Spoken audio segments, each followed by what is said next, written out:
Hello, मैं SK Gupta exam material पर आपका स्वागत है। अगर चैनल को सब्सक्राइब नहीं किए तो सब्सक्राइब कर लीजिए, बेल आइकन को भी दबा दीजिए जिससे हर नोटिफिकेशन आपके पास पहुंचे और दोस्तों में ज़्यादा से ज़्यादा शेयर करें, सब्सक्राइब करें। रेलवे एग्जाम की तैयारी जो भी कर रहे हैं उसके लिए मोस्ट इंपॉर्टेंट 20 क्वेश्चन लेके आए हैं जो आपके लिए बहुत ही फायदेमंद है।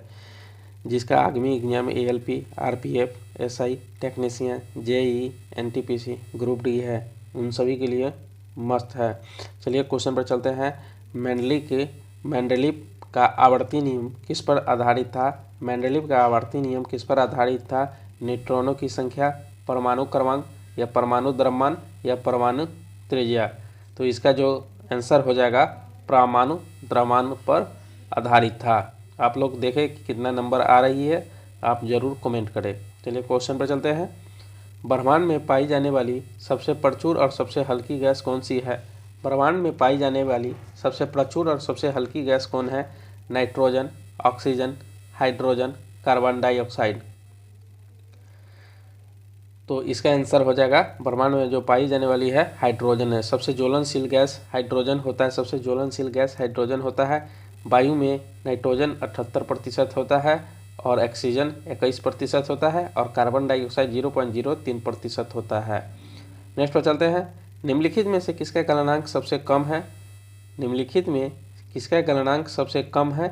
तो इसका आंसर हो जाएगा, पहले ऑप्शन देख लीजिए, जिंक, टाइटेनियम, सल्फर, फ्लोरीन। तो इसका आंसर हो जाएगा सबसे गलनांक कम होता है फ्लोरीन का होता है। फ्लोरीन का होता है, ये फुटबॉल के आकार के जैसा दिखता है। नेक्स्ट पर चलते हैं। कौन सा धातु सबसे अधिक मुलायम धातु है? कौन सा धातु सबसे अधिक मुलायम धातु है? टीन, एल्युमिनियम, तांबा, सोना।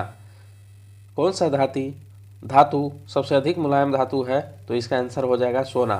सोना इसको संकेतक होता है Au होता है, ये आघात वर्धनीयता इसमें दिखता है। नेक्स्ट पर चलते हैं।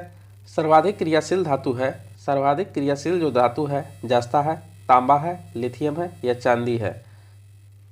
तो सर्वाधिक क्रियाशील जो धातु है लिथियम होता है, सर्वाधिक क्रियाशील धातु होता है। नेक्स्ट पर चलते हैं। लहसुन की विशेष गंध किसके कारण होती है? लहसुन की विशेष गंध किसके कारण होती है? क्लोरो घटक के कारण, सल्फर घटक के कारण, फ्लोरीन घटक के कारण, या एसिटिक एसिड के कारण।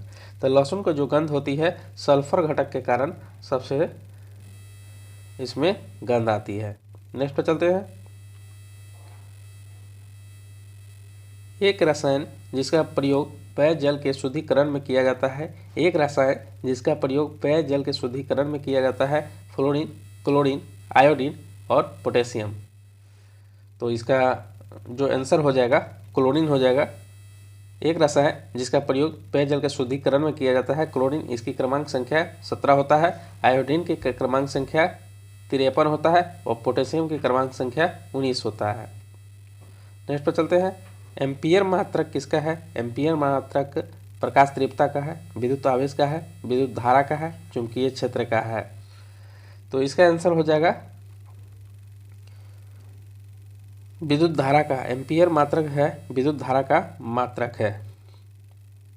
चुंबकीय क्षेत्र का ऐसा ही इकाई होता है, फ्लक्स होता है। नेक्स्ट पर चलते हैं।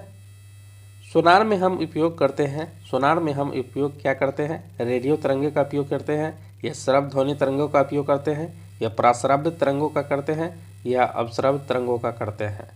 सोनार में हम क्या चीज़ का प्रयोग करते हैं? तो इसका पराश्रव्य तरंगों का उपयोग करते हैं। नेक्स्ट पर चलते हैं। लंबाई की न्यूनतम इकाई क्या है? Micron, nanometre. लंबाई की न्यूनतम इकाई माइक्रोन, नैनोमीटर, एंगस्ट्रम या फर्मीमीटर। तो इसका जो आंसर हो जाएगा फर्मीमीटर हो जाएगा। लंबाई की न्यूनतम इकाई फर्मीमीटर है। नेक्स्ट पर चलते हैं। वायु की आर्द्रता से मापी जाती है, वायु की आर्द्रता मापी जाती है हाइग्रोमीटर से, नैनोमीटर से। तो इसका दो ही आंसर दिया है। एक इनको लिख लीजिए हाइड्रोमीटर, उसके बाद लिख लीजिए पिकोमीटर। तो इसका आंसर जो हो जाएगा वायु की आर्द्रता जो मापी जाती है हाइग्रोमीटर से मापी जाती है। नेक्स्ट पर चलते हैं। न्यूटन के गति के नियमों का प्रकाशन किस वर्ष हुआ था? न्यूटन के गति के नियमों का प्रकाशन 1678 ईस्वी, 1778 ईस्वी, 1787 ईस्वी, 1687 ईस्वी। तो इसका याद रखेंगे 1687 ईस्वी। नेक्स्ट पर चलते हैं, सड़क पर चलने की अपेक्षा बर्फ पर चलना कठिन होता है क्यों? सड़क पर चलने की अपेक्षा बर्फ पर चलना कठिन होता है क्यों? बर्फ सड़क से सख्त होती है, बर्फ सड़क से सख्त होती है, सड़क बर्फ से सख्त होती है, या जब हम अपने पैर से धक्का देते हैं तो बर्फ कोई प्रतिक्रिया व्यक्त नहीं करती है, या चौथा, बर्फ में सड़क की अपेक्षा घर्षण कम होता है। बर्फ सड़क की अपेक्षा घर्षण कम होता है, तो इसका आंसर जो हो जाएगा, बर्फ में सड़क की अपेक्षा घर्षण कम होती है, इसीलिए सड़क पर चलने की अपेक्षा बर्फ पर चलना कठिन होता है। नेक्स्ट पर चलते हैं, एक ऊंची छलांग लगाने वाला ऊंची छलांग से पहले कुछ समय तक दौड़ता है ताकि जरूरत उसे लंबी छलांग लेने में मदद करे। क्यों? ऐसा क्यों होता है? एक दौड़ने वाला व्यक्ति ऊंची छलांग से पहले कुछ समय तक दौड़ता है ताकि वह जरूरत उसे लंबी छलांग लेने में मदद करे। आराम, दिशा, आकार या गति? तो इसका जो आंसर हो जाएगा गति हो जाएगा। नेक्स्ट पर चलते हैं, उस अंक का नाम दे जहाँ भ्रूण विकसित होता है। उस अंक का नाम दे जहाँ उस अंक का भ्रूण विकसित होता है। भ्रूण विकसित कहाँ होता है इसको देख लेते हैं। गर्भाशय में होता है, ये फिलोपियन ट्यूब में होता है, मूत्रवाहिनी में होता है, या गर्भाशय ग्रीवा में होता है। तो इसका आंसर हो जाएगा गर्भाशय में होगा। नेक्स्ट पर चलते हैं, गर्भ निरोधक गोलियां में शामिल होता है। गर्भ निरोधक गोलियां में क्या शामिल होता है? केवल प्रोजेस्टेरॉन या केवल एस्ट्रोजन, या प्रोजेस्टेरॉन या एस्ट्रोजन का गौण मिश्रण होता है, या न ही प्रोजेस्टेरॉन और न ही एस्ट्रोजन का मिश्रण होता है। तो गर्भ निरोधक गोलियां में जो होती है प्रोजेस्टेरॉन और एस्ट्रोजन का गौण मिश्रण होता है। नेक्स्ट पर चलते हैं, डिम्ब के साथ शुक्राणु का निषेचन होता है। डिम्ब के साथ शुक्राणु का निषेचन होता है। गर्भाशय में होता है, गर्भाशय ग्रीवा में होता है, फिलोपियन ट्यूब में होता है, अंडाशय में होता है। डिम्ब के साथ शुक्राणु का जो निषेचन होता है वह फिलोपियन ट्यूब में होता है।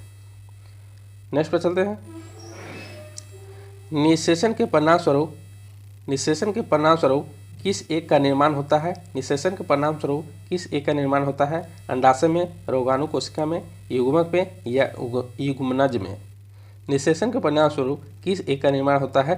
तो यह युग्मनज में होता है। नेक्स्ट पर चलते हैं,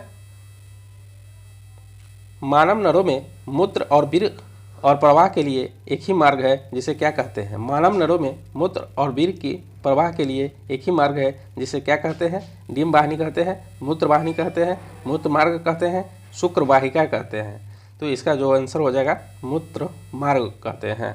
नेक्स्ट पर चलते हैं, गर्भाशय के माध्यम से योनि कहाँ खुलता है? गर्भाशय के माध्यम से योनि कहाँ खुलता है?